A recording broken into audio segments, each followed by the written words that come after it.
ketika masuk ke lam yang pertama, dia sudah mulai berperan. Berkenaan dia dengan nyawa. Karena sifatnya dia adalah air, maka peranan dan fungsi daripada air yang ada di lam pertama ini adalah membuat cantik, tampan, elok. Tadi itu airnya air apa? Air yang kita jelaskan tadi air apa? Air mani, spermatozoa. Kemudian lam yang kedua. Lam yang kedua ini di dalam kitab ini disebutkan bersumber angin. Di dalamnya terkandung angin. Hakikat lam yang kedua ini adalah nama, asma. Asma ya? Nah, jadi zat, sifat, asma. Asma ini mengandung unsur angin. Apa watak daripada angin itu? Kekerasan, bergerak, hidup dan mati, prinsip. Gitu. Hidup, mati, angin, bergerak, keras. Ya tuh? Ini lam yang kedua. Ha yang terakhir af'al. Sifatnya tanah, kesempurnaan. Dia berkenaan dengan tubuh.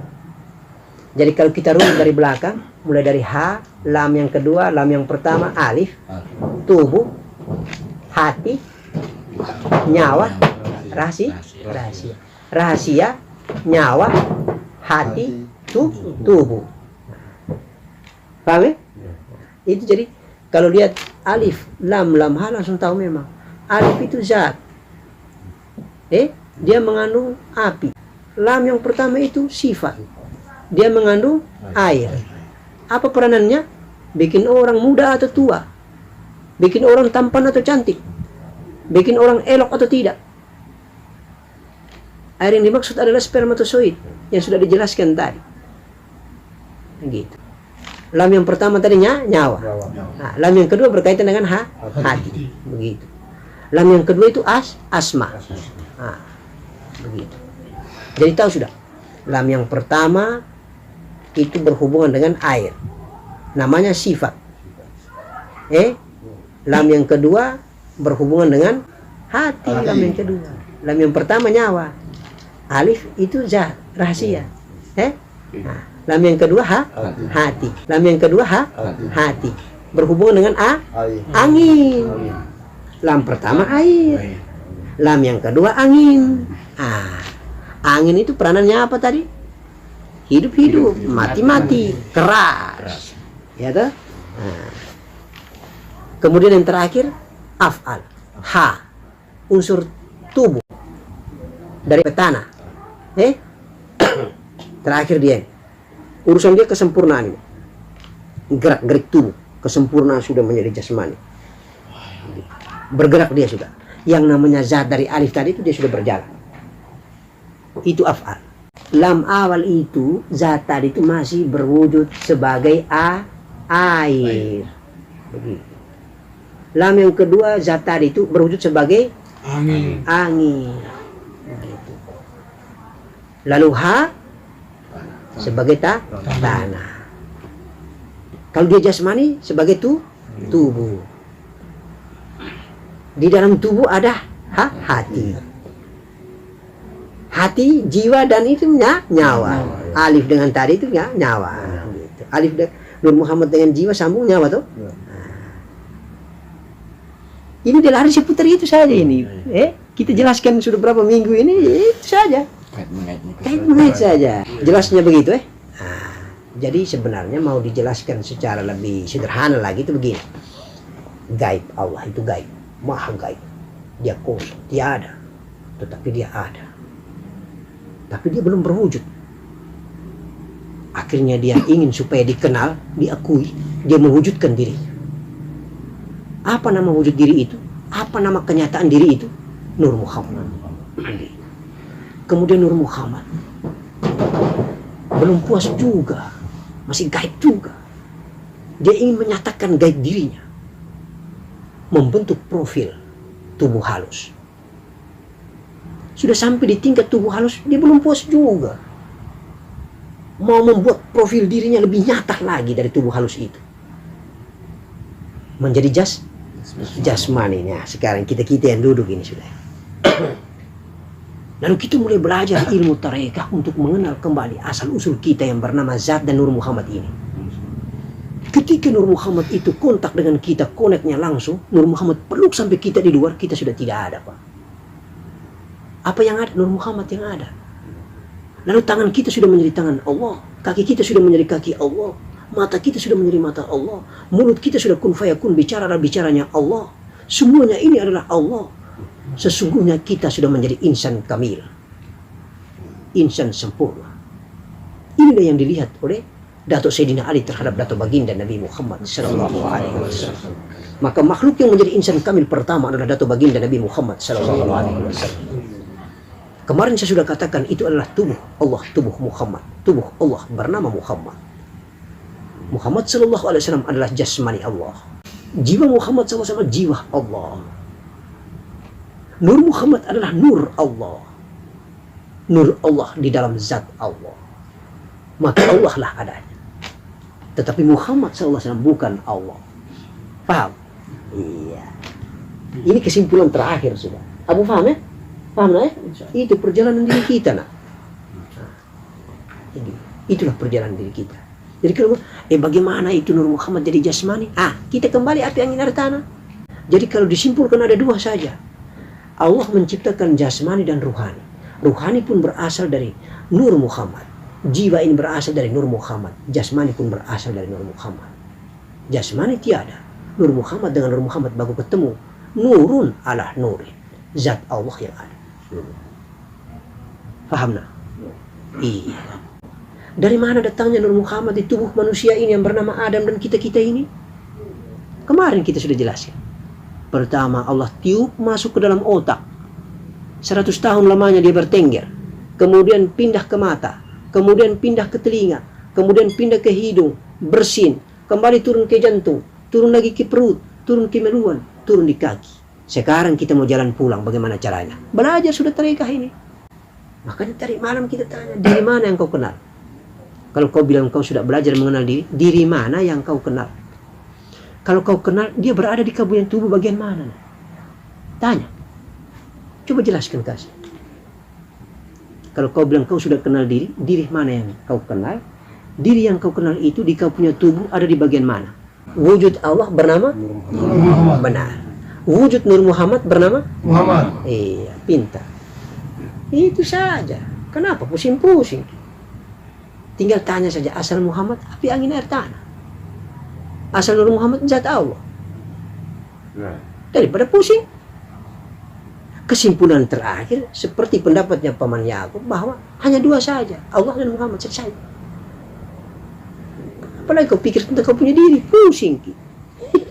Begitu. Benar toh? Iya. Ini mau dikasih singkat ini, Jadi sekarang kita sudah tahu jalan datang, sekarang kita mau belajar jalan pulang. Ya toh? Dan ternyata benar orang jalan pulang dari kaki naik, ya toh, kemudian naik, perut naik, jantung naik, mati perut ke bawah, hidup masih Pak jantungnya Pak naik ke atas. Mentok terakhir di mana Pak? Ubun otak. Lama Pak dia berpikir, bertengger di sini. Menghayal Pak dari kecil kita bermain dengan teman-teman, menghayal Pak kisah peristiwa perjalanan kita dari kecil. Baru Allah tempatkan ke zatnya. Mati sudah kita. Indahnya perjalanan itu. Jadi kita ini hanya sekedar belajar mau pulang. Datangnya kita sudah tahu stasiunnya. Terminalnya itu. Dari Jakarta mau ke Surabaya. Hafal Medidin itu stasiunnya. Stasiun otak. Stasiun mata. Stasiun telinga. Stasiun hidung. Stasiun jantung. Stasiun perut. Stasiun kemaluan. Stasiun kaki. Mau pulang bingung. Saya sudah lupa stasiun. Karena apa bingung? Karena tidak kenal aslinya tadi. Sudah jadi jasmani, lupa dengan kenyataan dirinya, lupa dengan keaslian dirinya, lupa dengan hakikat dirinya, lupa dengan dirinya, lupa juga lah dengan Allah. Karena diri itu di dalam Allah, Allah itu di dalam dirinya. Diri itu siapa? Nur Muhammad. Maka Nur Muhammad di dalam Nur Allah di dalam Nur Muhammad. Kita ini Muhammad. Jangan membayangkan Muhammad itu hanya terjadi pada Datuk Baginda. Itu sempurnanya Muhammad. Tetapi pecahannya kita-kita. Bukankah kemarin sudah didakwah? Nur Muhammad memproduksi nur umatnya. Nur para nabi memproduksi nur umatnya. Ruh Muhammad memproduksi ruh umatnya. Ruh para nabi memproduksi ruh umatnya. Jadi kelas kita, ruh Muhammad,